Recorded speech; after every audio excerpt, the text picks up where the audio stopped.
Just when you thought a home game here at the Bury Street Garage Stadium was a rare occurrence, two come along in the space of 3 days.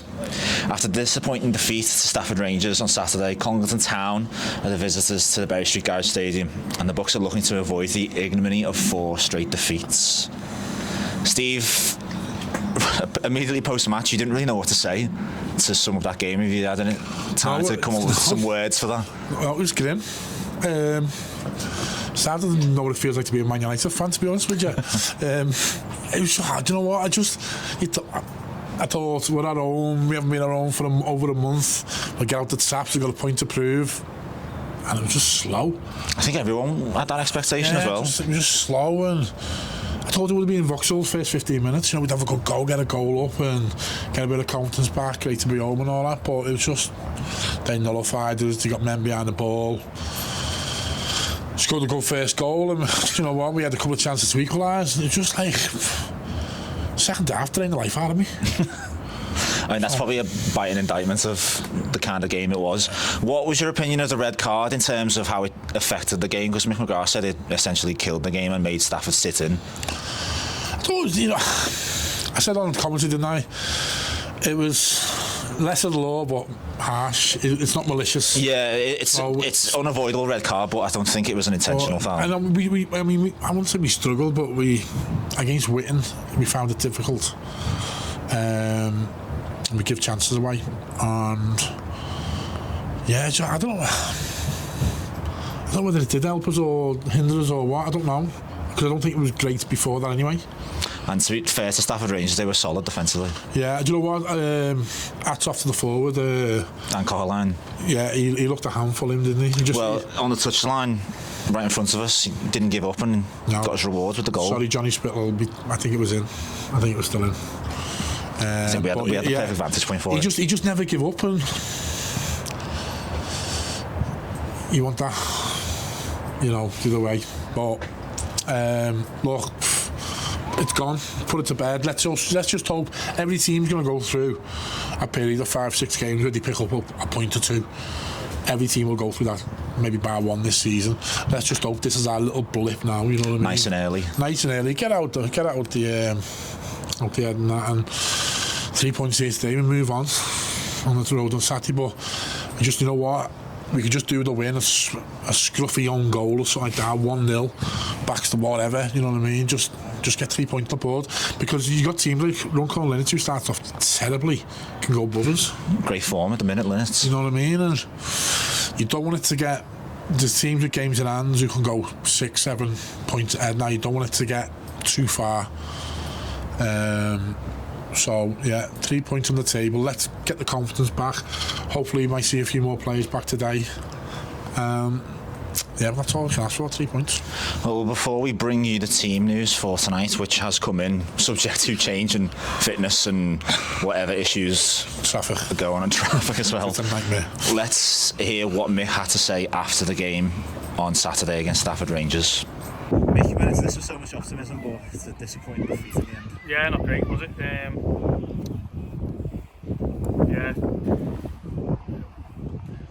I think we've got a lot to say, but yeah, we're not in a great place, are we? We're not flying on all cylinders. We were flat. Sending off again, ruining the game. Fair play to them. I thought Stafford defended unbelievably. Yeah, we were flat. We didn't create enough. You know, we got the only thing I will say, we've had 2 great chances at 1-0. Don't take them. And then they've just sat in, and another mistake by us that gives Dan Congleton, who thought was excellent today for them, a chance. But we didn't move the boot ball quick enough. We didn't maintain it.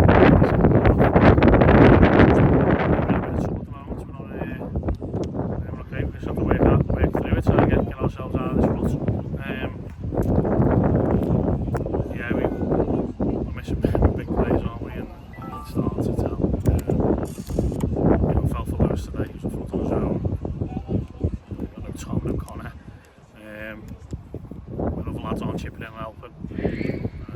But look, we've got to get, no need to be down. We've got a game on Tuesday, haven't we? So we've got to be upbeat. We've got to try and go and get 3 points against Congleton here. But there's no easy games in this league. Everyone's scrapping and fighting, and we need to just pull our socks up and have a go.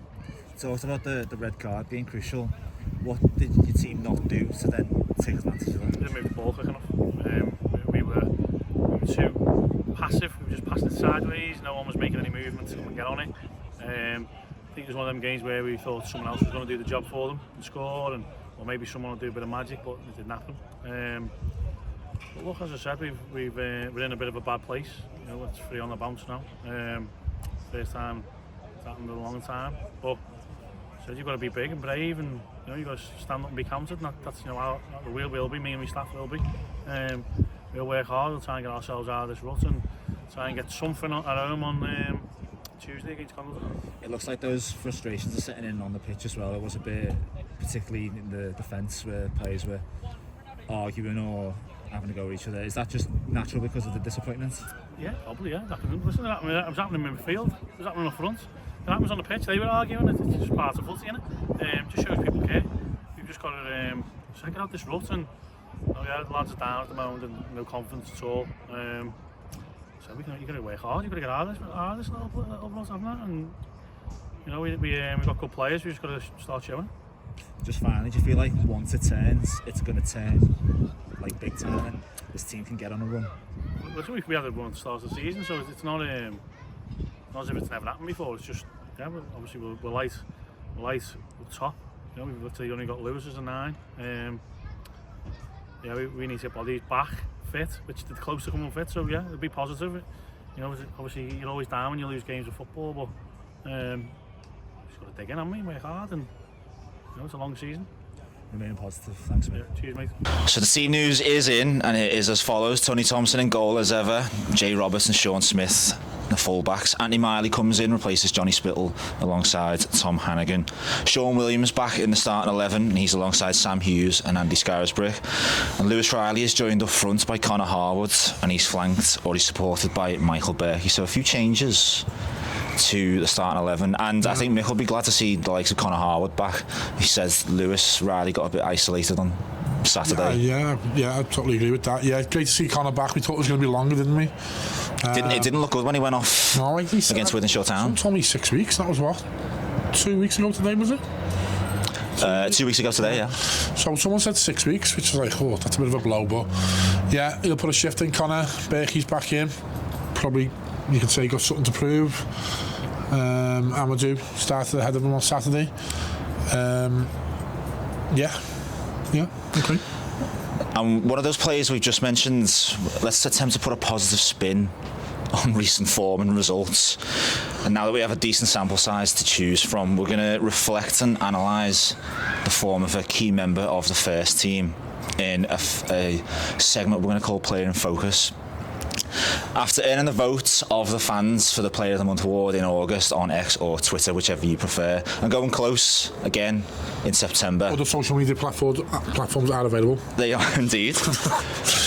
After almost repeating that feat in September, I spoke to today's Player in Focus, Andy Scarisbrick. Scars, how are you finding your start of the season so far? Yeah, I think it's a good start, and I'm really enjoying it. Like, obviously we can improve, but it's only early doors, isn't it? And how do you sum up your performances? Can be better. I think it's been okay, but I think there's a lot more to come and can be far better than what they are. It's been a tough September for everyone in the whole team. What's been the message going into October? Just we need to have a better October than we did in September, don't we? Need to win more consistently and just start to build it better than what we have done, and obviously gel more, but that'll come, like you say. And when you came back into the team this summer, what was the aim for this season, for you and for the team? Obviously the aim is to be promoted, isn't it? You want to always aim to get out of the league and do as best you can, and nothing's changed in that respect. And just finally, before your audience starts to gather, Stafford Rangers and then Congleton back-to-back on a Tuesday. What is it like playing Saturday, Tuesday? Do you have much time to be able to work on things as a team?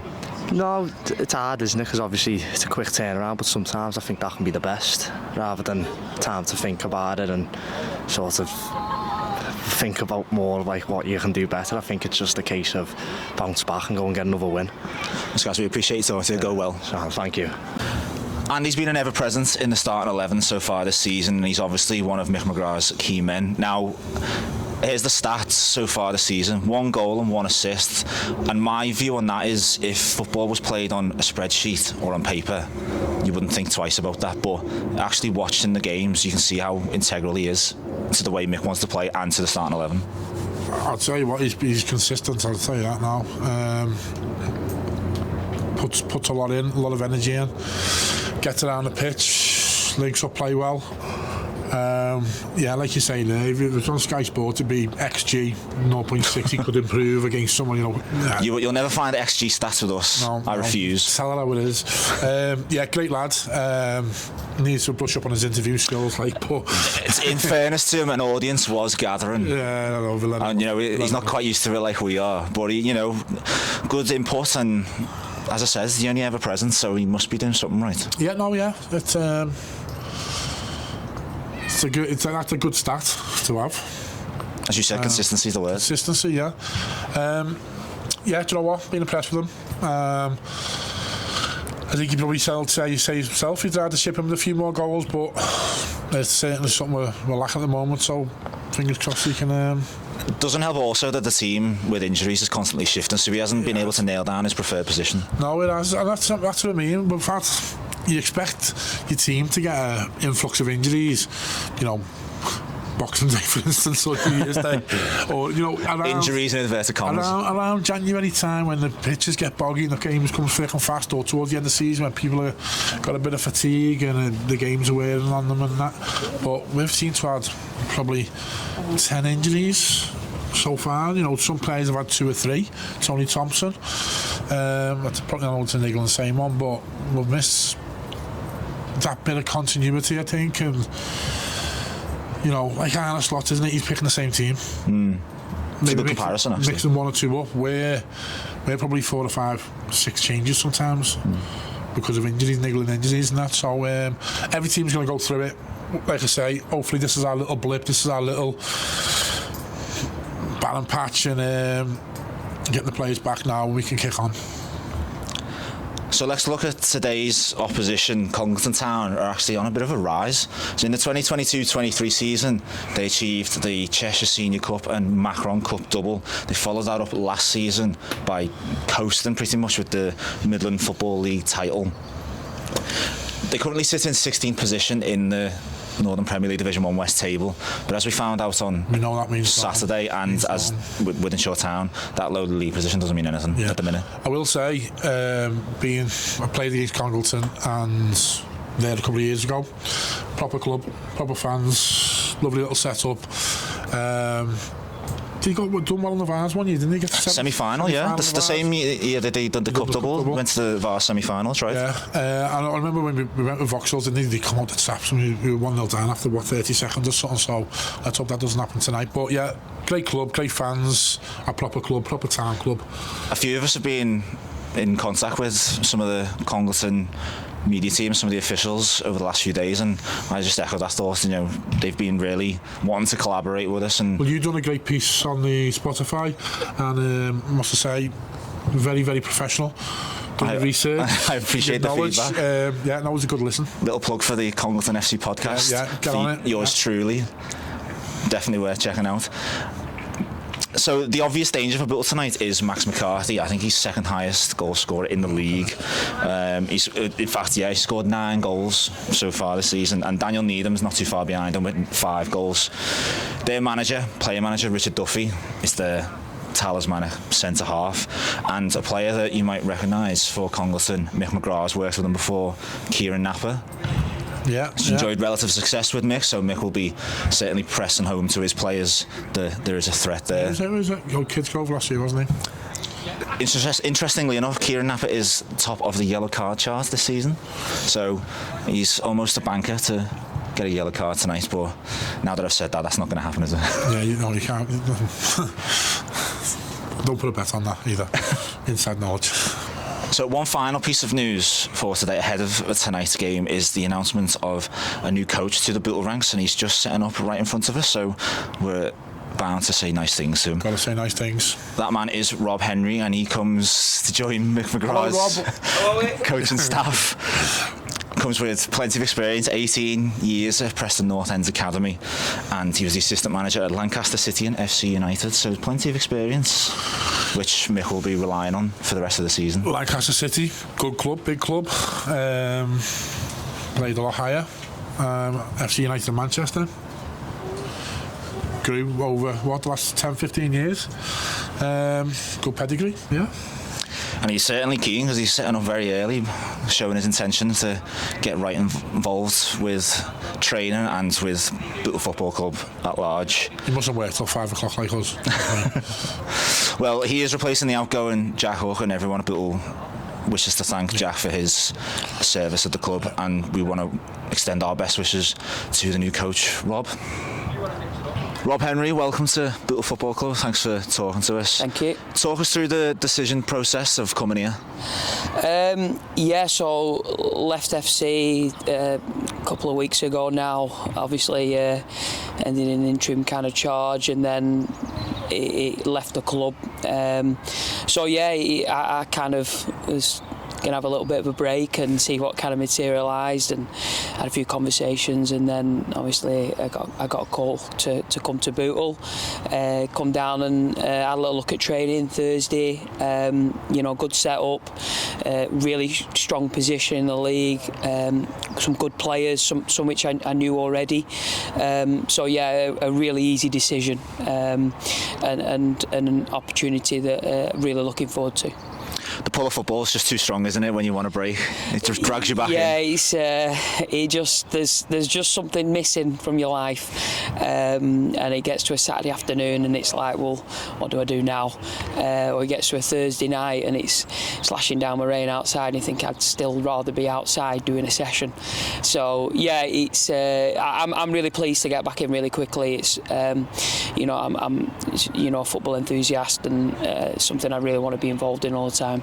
And you come here with quite a bit of pedigree. Just give us a brief history of where you've come from. Yeah, so played non-league myself for 15 years or so. Been in academy football at Preston North End for 18 years. More latterly to that, Lancaster City assistant manager for 3 years. Moved to FC United. Been there just shy of a year. I've been around this kind of level of football for a kind of long time, and I know what's expected. I know the levels. I know the standards. And ultimately, it's my way of portraying that to the players in sessions, and getting across the gaffer's identity really, and building on some of the really good work that's been done already, and trying to really just to add a little bit more, whether that's the group, individuals, and support us in what we're hoping is going to be a really successful season.